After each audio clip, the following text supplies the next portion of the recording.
Hi, I'm Mr. Martin here at Frost Driving School, and today we're going to be talking about intersections. You know, a civil engineer once said that intersections are actually planned points of conflict. Think about that.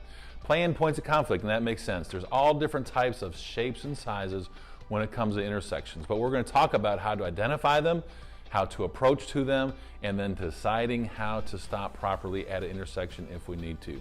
So let's go ahead and get into our video and take a look at intersections. Now, before we get into this, I want to say one disclaimer, okay? Safe driving is at your ability to control your car. These are just recommendations for intersections. There are thousands of different scenarios that I've seen in my lifetime when it comes to intersections.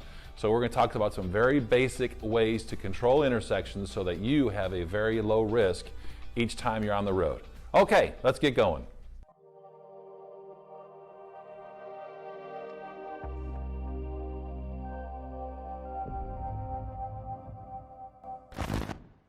Intersections are places where roadways meet or cross.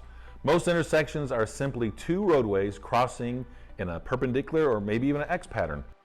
Other roads meet to form a T intersection, and also you have roads that divide off into two different places and join back together. Intersections can also form a Y. So sometimes several roadways come together and actually form a circle, and we call those roundabouts. Intersections is one of the most complex situations that drivers encounter. One reason that intersections have a large number of collisions is the failure of drivers to see and analyze the intersection. So you can decrease your chance of collisions by searching each intersection and planning a safe path of travel throughout it. Okay, now the approach of an intersection. We basically want to have students understand and new drivers understand that we want to get our eyes up. So the goal is to have a clear path of travel through the intersection. You may need to slow, stop, or change lanes to achieve that goal.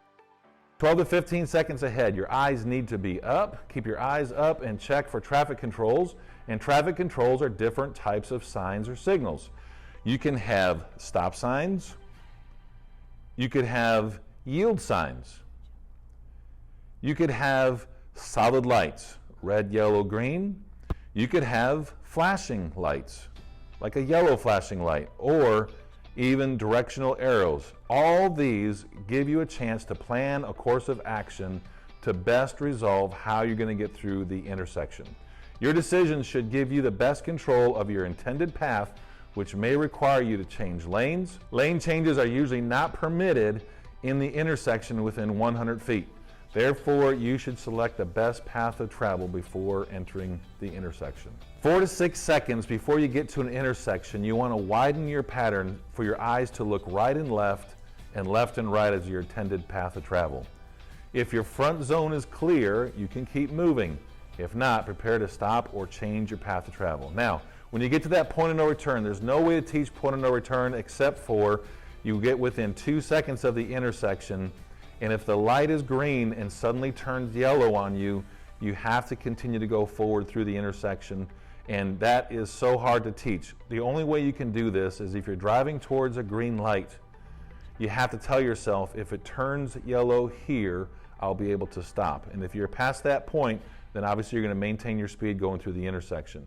Use normal driving conditions whenever you're practicing this. Don't go out and practice in heavy rains or in fog, or if it's really, really dark at night.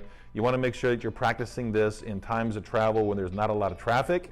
Early mornings are pretty good on weekends, and especially Sunday afternoons, there's not too many drivers out. But just make sure when you're driving through intersections that you have control and that you're not riding your brake through the intersection, because people will think that you're preparing to stop at a green light, and you certainly don't want to do that.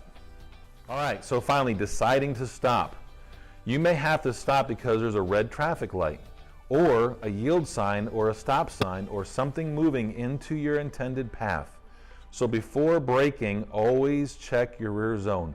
One of the things I like to say in the classroom is if you use your blinker or your brake, always look behind you. If it is open to the front, and cover your brake a little bit, and that means just put your foot over to the brake a little bit, but don't touch it. And if it's closed, then tap your brake lights to communicate to the driver behind you that you are preparing to stop. Now, some cars are more automated, and when you press on the brake, the third brake light in the middle will blink 4 or 5 times to let people know that this is going on. But while you're approaching that intersection, stop at the legal stop point, which could be at the stop line or in front of the pedestrian crosswalk. Anyways, you don't want to stop in the intersection. We have a video called Left and Right Hand Turns in Residential Areas, and we have all kinds of information on stopping and how to perform proper yields at those signs, so check that out. Now, in a safety stop, your front bumper is even with the curb line or the cars parked on the cross street, allowing you to search 90 degrees to the left and right. So, if you're going to roll forward and you're stopped, make sure that as you're beginning to go forward at a green light or even a green arrow to make a left turn, or if you're moving forward from a stop sign, you have to check left as you go, because almost all fatalities at intersections are going to happen from people being hit from the left side of the vehicle because someone is failing to stop approaching the intersection thinking they can make it through. All right, so finally, after you have stopped and you search 90 degrees to your left and 90 degrees to your right, then let your foot off the brake when the light turns green. And as you're rolling forward, you accelerate, maintain your lane, don't change lanes. And once you get through the intersection, get your eyes up one more time and see how many cars are following you through the intersection, and begin your visual search pattern as you travel to the next intersection. All right, fantastic. So look, intersections can be complex, they can be complicated, but if you know how to look when you're coming into the approach and you're able to identify the types of controls that you have at intersections, you'll be able to grow and develop really good safe driving habits on the road. Okay, be safe on the road, and we'll see you soon with more videos here at Frost Driving School.